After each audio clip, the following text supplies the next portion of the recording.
Deus, Deus meus, respice in me, quare me reliquisti, longia salute mea, verba delictorum meorum. Deus meus, clamavo per diem, et non exaudies, et nocte, et non ad insipientiam mihi. Tu autem in sancto habitas, laus Israel. In te speraverum Patres nostri, speraverum et liberasti eos. A te clamaverum et salvi factis sunt, in te speraverum et non sunt confusi.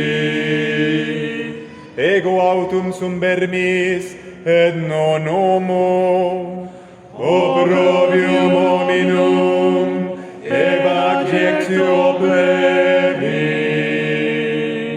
Omnes videntes me desiderunt me, locutus sum labis, et moverunt caput.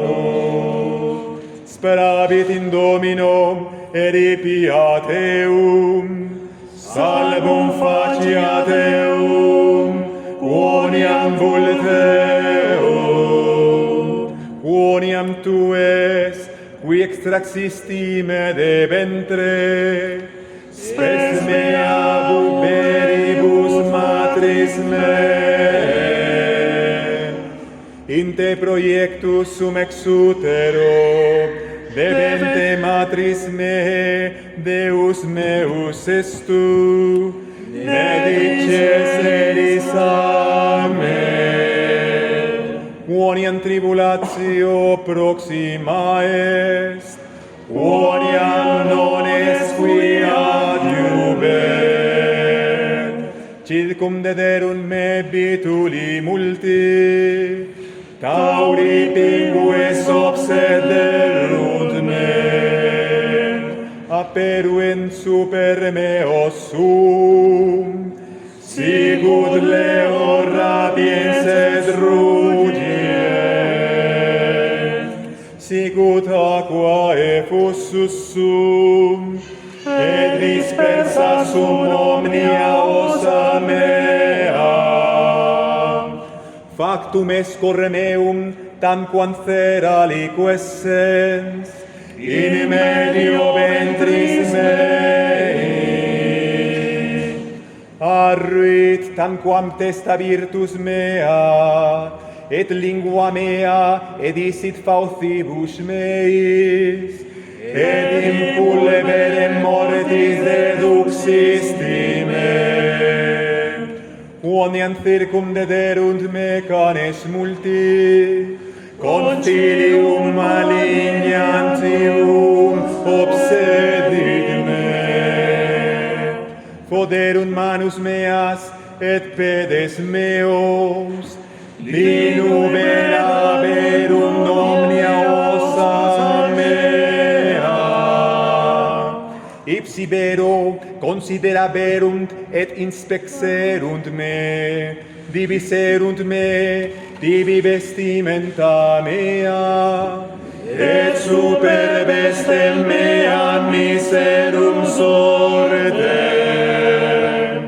Tu autem Domine, ne longaberis auxilium tuum a me, ad defensionem meam conspice.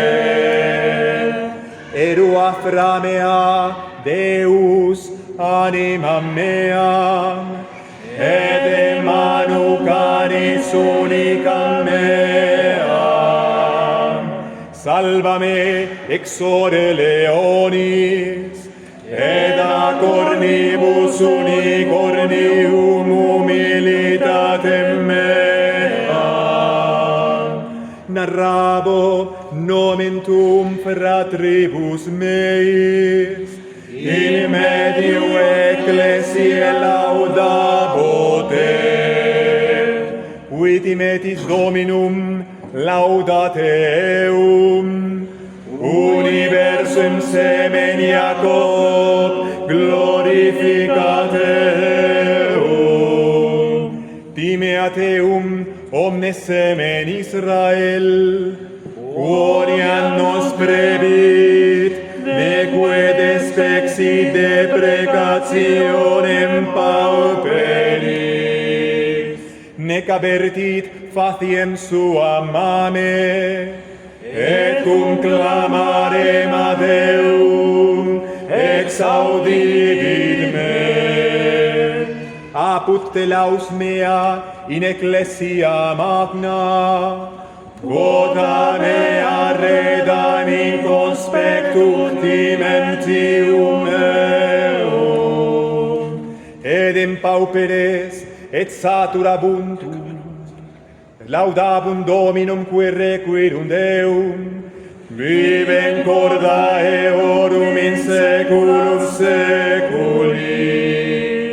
Reminiscentur et convertentur ad Dominum, universe fines terrae, et adorabunt in conspectu eius, universe familia gentium.